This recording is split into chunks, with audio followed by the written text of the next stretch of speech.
नमस्कार दोस्तों, मैं राजेश खरे, एक एयरमैन, और आप देख रहे हैं हमारा यूट्यूब चैनल धर्म संकट।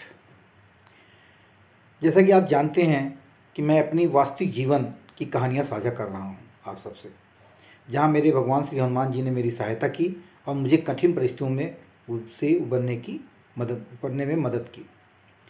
अब तक मैंने 6 घटनाएं आपके साथ साझा की हैं, जहाँ मैंने अनुभव किया कि मेरे भगवान ने मेरा मार्गदर्शन किया और मुझे आगे बढ़ने की शक्ति दी। आप इन 6 वीडियो के लिंक डिस्क्रिप्शन में देख सकते हैं या फिर मेरी ऑटोबायोग्राफी ऑफ एन एयरमैन की जो प्लेलिस्ट है उसमें जाकर भी इसे देख सकते हैं, जो इस वीडियो के अंत में दिया गया है। हमारे जो 6 एपिसोड्स हमने प्रसारण किए हैं वह इस प्रकार हैं।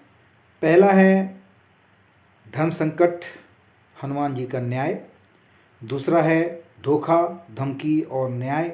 तीसरा है धोखा, दिवालियापन और हनुमान जी का चमत्कार। चौथा है विश्वासघात से लेकर सफलता तक की कहानी। पांचवा है लेकिन हनुमान जी ने बचा लिया, आर्थिक तंगी, रिश्तेदारों की बेरुखी और हनुमान जी का चमत्कार। छठा है जीवन में भगवान की कृपा, पुनर्जन्म और कर्मों का फल, हनुमान जी की कृपा से मिली सच्चाई।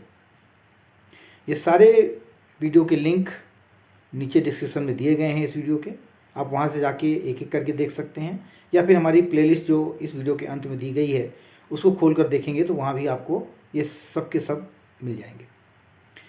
इससे पहले कि मैं इस श्रृंखला में 7वें एपिसोड की शुरुआत करूं, मैं आप सबसे निवेदन करता हूं कि मेरे चैनल धर्म संकट को सब्सक्राइब करें और इस वीडियो को अपने परिजनों, दोस्तों और विशेषकर अपने बच्चों के साथ अवश्य साझा करें, क्योंकि यह एक प्रकार से मोटिवेशनल भी है और उन सबको भगवान की तरफ आकर्षित करने का काम भी करेगा, जो सनातन धर्म में बहुत आवश्यक है, जिससे आपके बच्चे एक सनातनी धर्म को मानने वाले बने और किसी और धर्म की तरफ आगे चल के बड़े होकर आकर्षित न हो सके।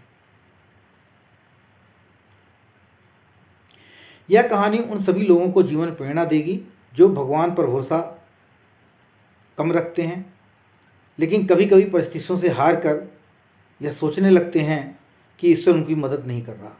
हमने पहले भी कहा है कि अगर आप किसी एक भगवान पर विश्वास करेंगे और अपने आप को उसको समर्पित कर देंगे, जैसा कि मैंने हनुमान जी पर विश्वास किया है और मैं उन पर अटूट आस्था रखता हूँ, ऐसे ही किसी एक भगवान पर अगर आप अटूट आस्था रखेंगे तो निश्चित है कि भगवान आपके साथ हमेशा रहेगा। और जब भी आप किसी भी कठिनाइयों से गुजरेंगे तो या तो इसकी तीव्रता वो कम कर देगा या फिर उस कठिनाई को ही आपके जीवन से हटा देगा।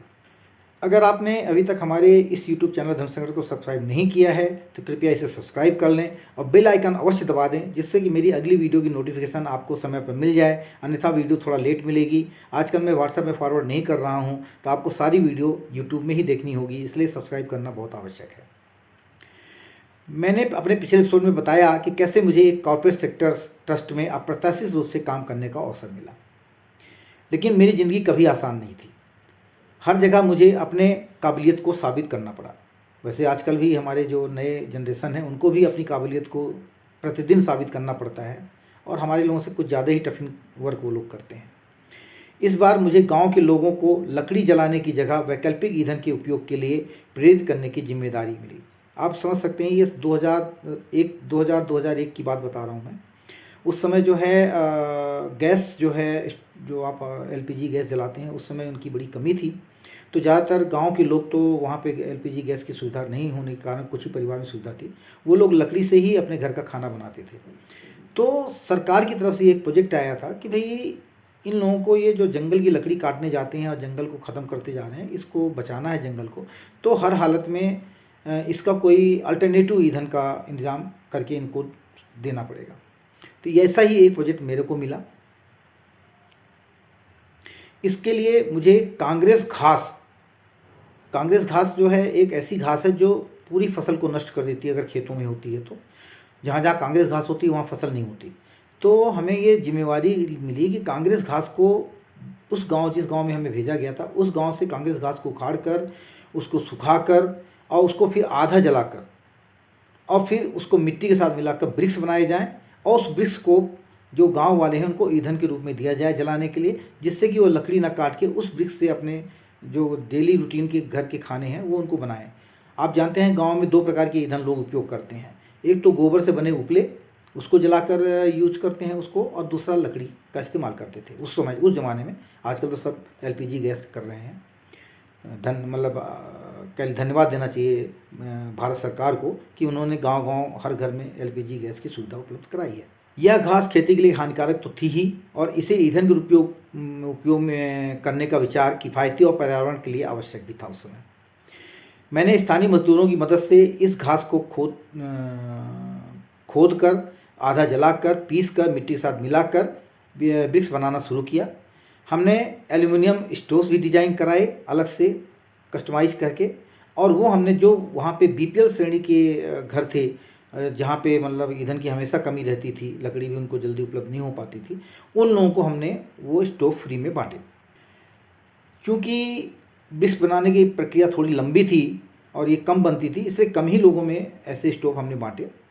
जब मैंने इसकी लागत का आकलन किया तो पाया कि एक ब्रिक्स को बनाने में कम से कम हमें 4 रुपये की लागत आ जाती है, क्योंकि लेबर भी देना पड़ता है। तो लेबर की जब हमने कास्ट जोड़ी तो हमें एक ब्रिक्स की बनाने की लागत 4 रुपये आ रही थी, जबकि हम गांव वालों को वो ब्रिक्स 2 रुपये में बेच रहे थे, क्योंकि उससे ऊपर वो लोग खरीदने को तैयार नहीं थे, उससे ऊपर फिर उनको लकड़ी सस्ती पड़ती। तो इसलिए जो है हमें ट्रस्ट में हमारे जो ये प्रोजेक्ट था, इसमें ये कहा गया था कि भाई आप इसको पहले गांव में 1-2 साल करिए, कम से कम 2 साल करिए, गांव वालों को अच्छी तरह इस ईंधन को इस्तेमाल करने दीजिए, उनको फ़ायदा नज़र आएगा तो इसको ये खरीदना शुरू करेंगे। फिर गांव में ही किसी बीपीएल परिवार को यह प्रोजेक्ट सौंप कर उनको सारा इक्विपमेंट फ्री ऑफ कॉस्ट देकर, और उनसे कहिए कि ये अपने घर में एक स्वरोजगार की योजना बना के इसको अपने घर में वहीं गाँव में करें और गाँव वालों को बेचें, तो इससे उनको बाहर जाके नौकरी नहीं करनी पड़ेगी। तो मार्च 2001 में मुझे, आप देख लीजिए, मई 2000 में मैंने जॉब ज्वाइन किया था इस वर्क के लिए। मार्च 2001 में हमें प्रोजेक्ट की रिपोर्ट सौंपनी थी। यह प्रोजेक्ट कपार्ट, एक भारत सरकार का ऑर्गेनाइजेशन है, उसकी तरफ से था। 2 साल का प्रोजेक्ट था, अभी 1 साल बकाया था।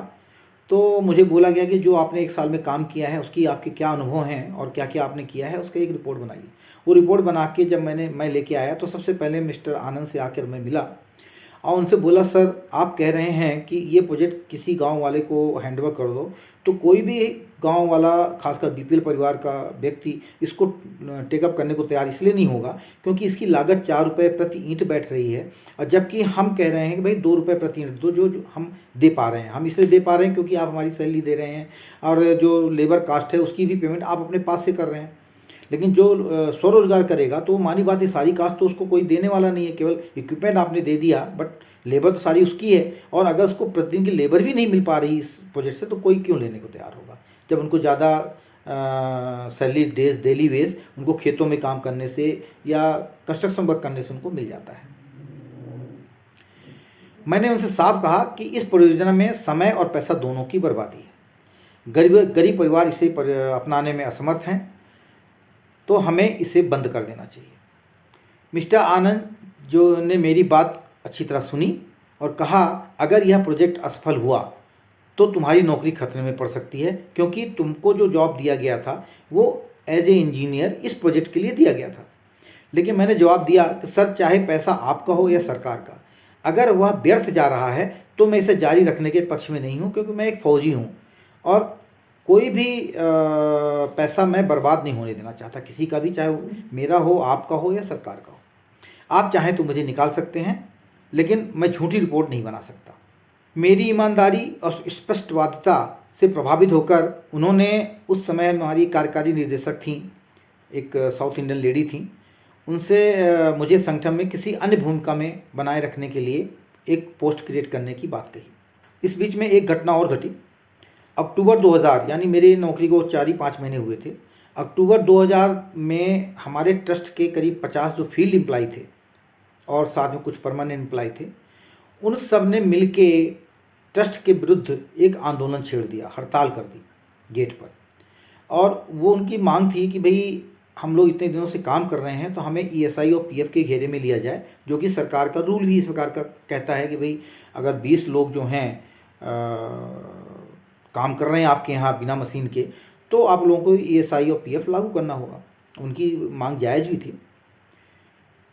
तो हड़ताल के नेता लोगों ने मुझसे भी इस हड़ताल में शामिल होने को कहा, तो मैंने उनको समझाया कि आपकी हड़ताल अवैध है, क्योंकि आपने हड़ताल करने से पहले ट्रस्ट के मालिक को आपने कोई नोटिस नहीं सर्व किया, जो कि हड़ताल करने से पहले कंपनी एक्ट या अन्य जितने भी एक्ट्स हैं इससे एम्प्लाई और एम्प्लॉय रिलेशंस के, उसमें नोटिस देना आवश्यक है।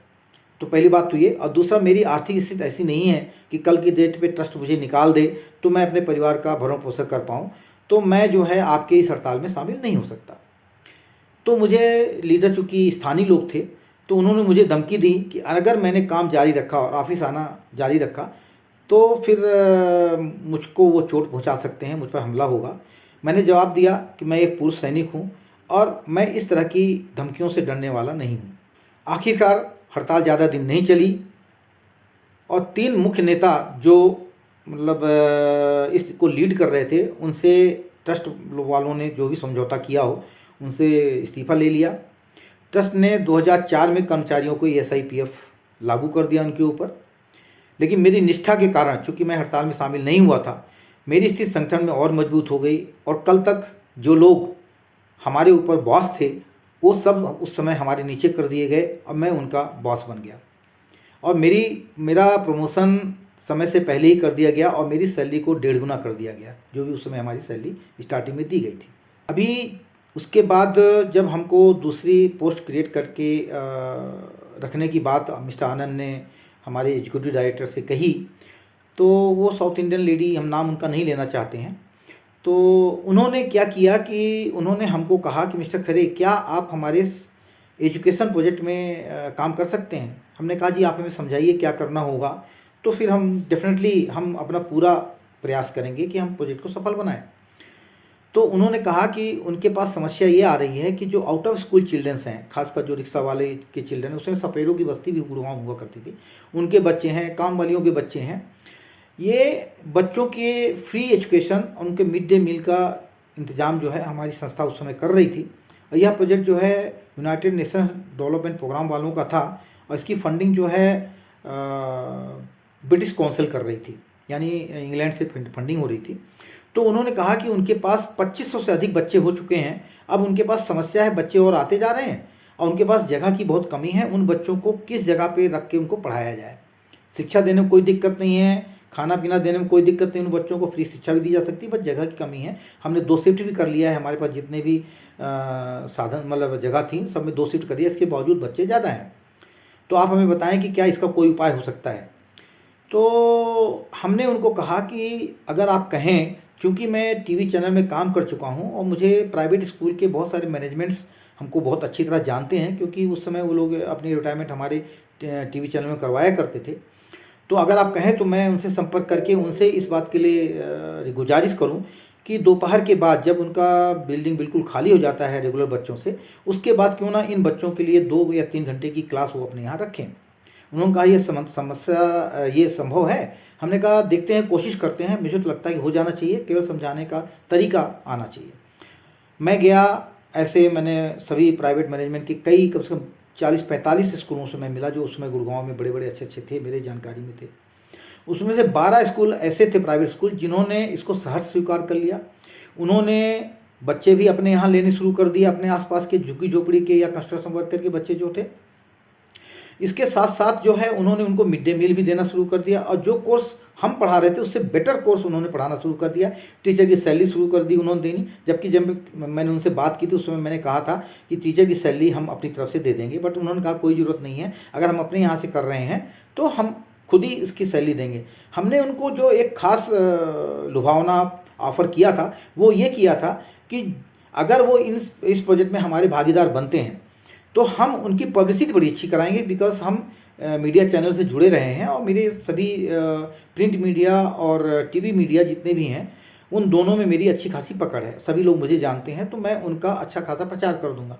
शायद ये एक लालच था कि सभी 12 बड़े स्कूल्स, और आप बिलीव नहीं करेंगे वो स्कूल्स के नाम सुनेंगे तो आपको आश्चर्य हो जाएगा कि उसमें ब्लू बुल मॉडल स्कूल्स था, जीवन ज्योति पब्लिक स्कूल था, CCI स्कूल था जो गुड़गांव के हैं उनको अच्छी तरह पता होगा, DPS मारुति कुंज था, और ऐसे बड़े बड़े 12 स्कूल थे। तो आप समझ सकते हैं कि और एक बड़ा स्कूल था, नाम नहीं याद आ रहा है, चलो हम उसको बाद में बता देंगे अगर याद आए। तो इस प्रकार करके हमने उन स्कूलों में ये खोल दिया।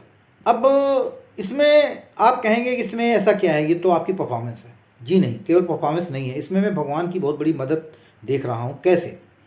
अगर मिस्टर आनंद चाहते, वे मुझे अप्रैल 2001 में ही नौकरी से निकाल सकते थे, क्योंकि उन्होंने मुझे किस लिए रखा था? उन्होंने मुझे रखा था एज ए इंजीनियर, क्योंकि मेरी बैकग्राउंड थी। तो एज ए इंजीनियर उनको एक इंजीनियरिंग प्रोजेक्ट के लिए एक रिसर्च स्कॉलर टाइप के व्यक्ति की ज़रूरत थी, जो मैं था। और वो प्रोजेक्ट को मैंने ही खुद ही अपने हाथों से, कह लीजिए अपने पैर में कुल्हाड़ी मारने वाली कहानी थी कि मैंने खुद ही उसमें गलत रिपोर्ट देने से मना कर दिया। मैंने कहा जी मैं गलत रिपोर्ट नहीं दूंगा, ये प्रोजेक्ट वायबल नहीं है, इसको बंद कर दीजिए और सरकार से पैसा हमको अगले साल नहीं चाहिए।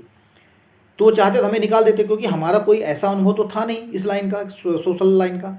मैं ना तो MSW master in social work भी नहीं था, मैं, मेरी इंजीनियरिंग बैकग्राउंड थी, मेरा 15 साल का डिफेंस का वो था, एक्सपीरियंस था, टीवी चैनल का एक्सपीरियंस इतना ही तो था, लेकिन सोशल वर्क का तो हमें बिल्कुल अनुभव नहीं था। और खासकर एजुकेशन में उन्होंने मुझे डाल दिया जिसका मुझे बिल्कुल भी अनुभव नहीं था, लेकिन मैं उसमें भी बहुत अच्छी तरह सफल हुआ। लेकिन जब मैंने ईमानदारी से उनको बताया था कि ये प्रोजेक्ट व्यवहारिक नहीं है और इसे आगे बढ़ाना फ़ायदेमंद नहीं होगा, तो उन्होंने न केवल मेरी बात को गंभीरता से लिया, बल्कि संस्था में मेरे लिए एक विशेष वैकेंसी क्रिएट की, जबकि उस समय ऐसा कोई भी पद रिक्त नहीं था। उसके बाद मुझे नॉन फॉर्मल एजुकेशन प्रोजेक्ट में काम करने का अवसर मिला। दूसरी महत्वपूर्ण बात यह रही कि मेरे टीवी चैनल के मार्केटिंग अनुभव और निजी स्कूलों के प्रबंधन से मेरी जान पहचान ने इस प्रोजेक्ट को सफल बनाने में एक अहम भूमिका निभाई। निजी स्कूलों ने इस प्रोजेक्ट में बिना किसी विशेष आर्थिक सहायता के भी अपनी भागीदारी तय की, जिससे यह प्रोजेक्ट बहुत बेहतर ढंग से उस समय चल सका। आप कह सकते हैं कि 2003 में हमारे भूतपूर्व प्रधानमंत्री श्री अटल बिहारी वाजपेयी जी ने जो सर्व शिक्षा अभियान चलाया था, उसमें बहुत कुछ योगदान हमारे इस प्रोजेक्ट की डॉक्यूमेंट्री का भी था, जो हमने ब्रिटिश हाई कमीशन को भेजा था, उससे प्रेरणा लेके, और उसमें हमारे इस प्रोजेक्ट के कुछ अंश को उन्होंने सर्व शिक्षा अभियान में शामिल किया। तो यह एक हमारी बहुत बड़ी अचीवमेंट भी थी। और इसी का परिणाम था कि 2001 में भारत सरकार के तत्कालीन गृह राज्य मंत्री श्री ID स्वामी जी द्वारा मुझे कैश प्राइज से सम्मानित किया गया। यह पुरस्कार रेगुलर प्राइवेट स्कूल के बच्चों और हमारे प्रोजेक्ट के आउट ऑफ स्कूल बच्चों के लिए आयोजित खेलकूद प्रतियोगिता की शानदार सफलता के लिए दिया गया था, क्योंकि इस पूरे खेलकूद का आयोजन मेरे द्वारा करवाया गया था। क्या आपको भी ऐसा नहीं लगता कि हर कदम पर मेरे भगवान श्री हनुमान जी ने मेरी सहायता और मार्गदर्शन किया? कृपया कमेंट करके अवश्य बताएं। इसके अलावा पिछले एपिसोड में मैंने अपनी प्रॉपर्टी विवाद की कहानी आप सबके साथ साझा की, जिसमें मुझे अभी भी हनुमान जी की कृपा से समाधान मिलने की पूरी उम्मीद है। मुझे विश्वास है कि इस वर्ष मेरी प्रॉपर्टी का रजिस्ट्रेशन 19 साल बाद, खरीदने के 19 साल बाद होने की संभावना है और शायद मेरे नाम हो जाएगा। अगर आपने मेरे प्रॉपर्टी विवाद वाले एपिसोड को अभी तक नहीं देखा है तो डिस्क्रिप्शन में दिए गए लिंक पर जाकर क्लिक अवश्य करें, और उसका टाइटल है कि जीवन में भगवान की कृपा, पुनर्जन्म और कर्मों का फल, हनुमान जी की कृपा से मिली सच्चाई। यह वाला एपिसोड जरूर देखें। अगर आपको यह वीडियो पसंद आया हो तो इसे लाइक करें, शेयर करें अपने दोस्त यारों में, अपने बच्चों में, परिवार में, और साथ ही अगर आपने अभी तक हमारे इस चैनल धम्म संकट को सब्सक्राइब नहीं किया है, इसे सब्सक्राइब करें और बेल आइकन अवश्य दबाएं, जिससे अगली वीडियो की नोटिफिकेशन आपको समय पर मिल जाए। तो चलिए मिलते हैं अगले वीडियो में, इसी के कंटिन्यूएशन में। इसी संस्था में 7 साल हमने जॉब किया है, तो और भी बहुत सारे ऐसे एक्सपीरियंस हैं जहां मुझे लगता है कि भगवान श्री हनुमान चंद जी ने हमारी काफ़ी मदद की है, तो उसकी भी अनुभव हम आपसे साझा करेंगे। तो मिलते हैं अगले वीडियो में, तब तक जय श्री राम।